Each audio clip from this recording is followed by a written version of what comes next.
ಎಲ್ಲರ ಜೊತೆ ಒಬ್ಬ ಸ್ನೇಹಿತನಾಗಿ ಹಿತೈಷಿಯಾಗಿ ನಾನು ಈ ಸ್ಪರ್ಧೆಯಲ್ಲಿ ಇದ್ದೀನಿ ಅನ್ನೋ ತರ ಹೇಳ್ತಾ ಇದ್ದೆ. ಪೊಲಿಟಿಷಿಯನ್ ಆಕ್ಚುಲಿ ಹೆಂಗಿರ್ಬೇಕು, ಜನಗಳ ಜೊತೆ ಅವ್ರಲ್ಲಿ ಒಬ್ಬನಾಗಿರ್ಬೇಕು.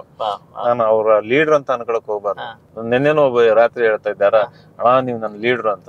ಅನ್ಬಿಡ್ರಪ್ಪ, ಲೀಡರ್ ಅನ್ನೋದು ಬೇರೆ ಅರ್ಥ ಆಗ್ಬಿಟ್ಟಿದೆ. Actually leader is good word. Boss ಆಗೋದಕ್ಕೂ ಲೀಡರ್ ಆಗೋದಕ್ಕೂ ವ್ಯತ್ಯಾಸ ಇದೆ ಅಂತ ಹೇಳ್ತಾರೆ. ಇಲ್ಲ, leader is not good word. ತುಂಬಾ ಅನ್ಕೋಬಹುದು. ನನ್ ಪರ್ಸ್ಪೆಕ್ಟಿವ್ ಅಲ್ಲೇ ತಪ್ಪಾಗದ.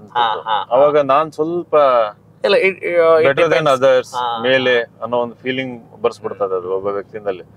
ಲೀಡರ್ ಅಂತ ಅಂದ್ರೆ ಏನೋ ಶುಡ್ ಕ್ರಿಯೇಟ್ ಅದರ್ ಲೀಡರ್ಸ್, ಜೊತೆಗೆ ability to get things done. ಆ ಅರ್ಥದಲ್ಲಿ ಲೀಡರ್ ಆಗ್ಬೇಕು. ಅದು ಬಿಟ್ಟು ಇನ್ನೊಬ್ಬರ ಮೇಲೆ ದಬ್ಬಾಳಿಕೆ ಮಾಡೋದು, ಜೋರ್ ಮಾಡೋದು, ಆ ಪೊಸಿಷನ್ ಉಪಯೋಗಿಸ್ಕೊಂಡು ಇನ್ನೊಬ್ರಿಗೆ ವಿರೋಧ ಮಾಡೋದು, ವಿರೋಧ ಕಟ್ಕೊಳ್ಳೋದು, ಇವತ್ತು ಸ್ವಲ್ಪ ಆ ದಿಕ್ಕಿನಲ್ಲೂ ಕೂಡ ಹೋಗ್ತಾ ಇದೆ.